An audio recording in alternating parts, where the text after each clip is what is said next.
Ayan guys, magluluto tayo ng tinulang palaka, daon ng malunggay sa sili. Ayan. Ayan lang, may halos 1 kilo yata ang buhay ito. Ayan.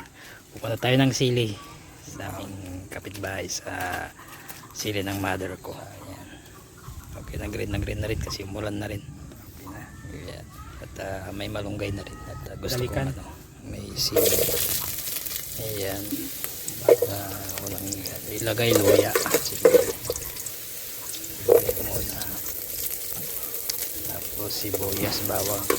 Medyo sunog na, ilagay na yung sibuyas. Yung palaka. Ayan. Ilalagay na natin yung palaka na malinis. Walang asin to Ayan. Nipid sa gabay pantalo yan. Kaya mas maraming nipid. Maliit. Sabi nila mas malasa daw yan. Ito ba yan? Isa muna, lagyan na rin ng patis yan, saka yung daan ng malunggay. Ilagay ko na rin dyan. Ayan. Ito na siya guys, papakuloy na lang yan.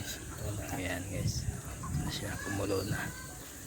Mabilis lang iluto ang palaka. Ayan. Malasang manok. Andyan din po yung nilagay ko sa sandok na. Ayan, kainan na guys.